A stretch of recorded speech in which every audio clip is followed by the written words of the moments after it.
Hey guys, welcome back to my channel. So today I'm back with another video, and today I'm going to be talking about how I passed my theory test in 5 hours. So when I mean 5 hours, as in I literally had 5 hours, I literally done 5 hours of revision before the night before I went for my test, and literally that was it. I'm the kind of person that I work well under pressure. So this video is for three different kinds of people. Those that work well under pressure, those that have realized that they've left it way too late and their theory test is literally tomorrow and they need to get all the information in, and those that have already passed their theory and just want to know how exactly I did it.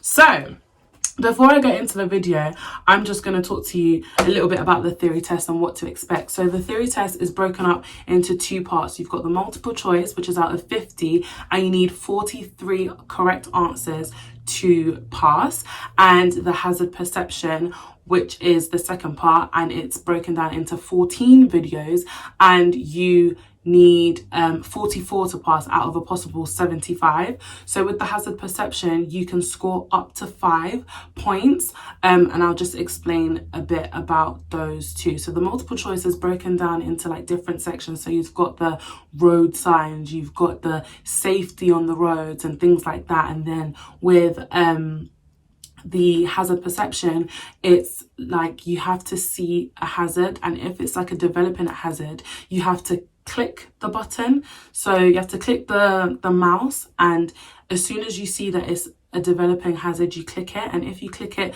like bang on time, you get 5. If you click it a little bit too late, then that's when your scores are deducted. And sometimes there's usually one of the questions where you get scored for where there'll be 2 hazards. So don't, as soon as you've seen a hazard in one, don't just like fall asleep or just wait for the next one, because there might be another hazard in that one. So how did I do it? So the first thing I did was panic for about 25 minutes, because I was like, oh my god, like what am I gonna do? Should I even do it? Should I just wait? Should I just try and move it? And I couldn't move it because I would have wasted my money, because you need to, like, if you want to reschedule, you have to do it like 72 hours before, like 3 days before.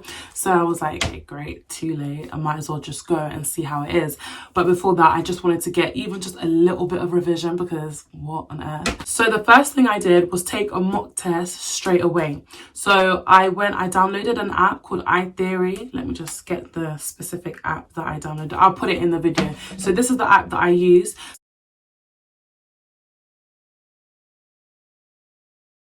So I did the mock test straight away, because a lot of the multiple choice questions and the hazard perception is basically common sense. So I wanted to just see what I knew first before I started revising, because there's a lot to revise. So, and I knew that I was on limited time, so I'm not going to revise everything. So I just took the mock test and I screenshotted the questions that I got wrong. So those questions that I got wrong, that was my first point of revision. So I was revising the questions that I got wrong. It would be like a safety question or be like a road sign. So as soon as I did that, and this is actually something that one of my friends advised me to do, like just revise the questions that you got wrong, especially when you're working with a short time. So after I did that, I then took the mock test again, and I scored above 43. So after that, obviously the mock test, you're not going to get the same answer, so you need a bit more revision in there. The next thing I did was revise the road signs. So my friend sent me a link of a video that literally has all 63, I think it was 63 road signs in literally like 4 minutes. So I literally watched that video, and if you're a good visual learner, that's really good. And also another thing to say is, I'm the type of learner where I like to see stuff and write it down.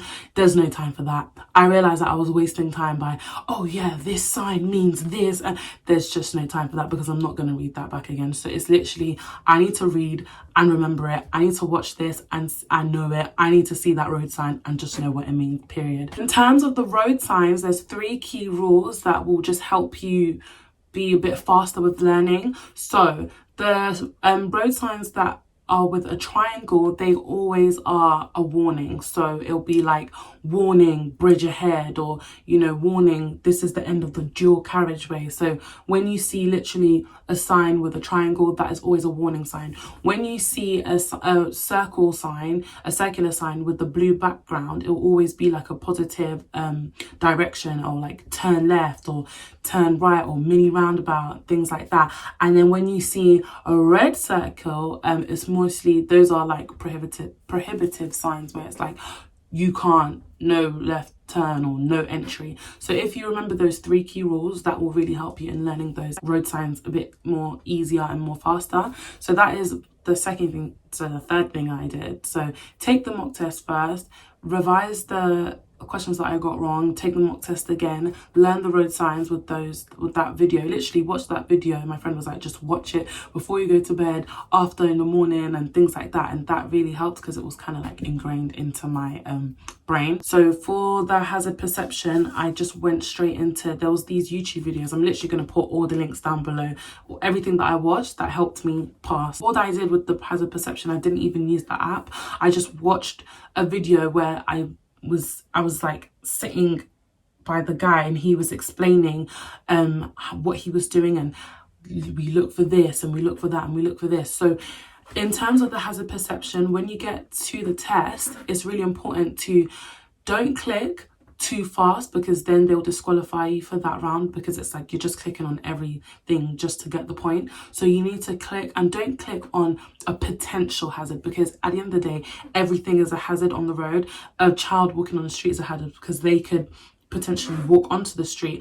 But when it's a developing hazard, that is when you need to click. So for example, like a child swaying to the left by the side. So those are the things that are potential hazards. Like when you get to the test, you will just kind of know, because it's like, we've all been on the street before. We all know like what to look for and what is not a good sign and things like that. Literally, that took me in total 5 hours, because I would revise for like 45 minutes, chill, watch Love Island, go back. Like I wasn't really that serious, and I don't have 2 heads. Like I literally done it straight away. It's not actually that hard when you think about it. All the best with your test. Hope you enjoyed the video, and don't forget to like, comment and subscribe, and yeah.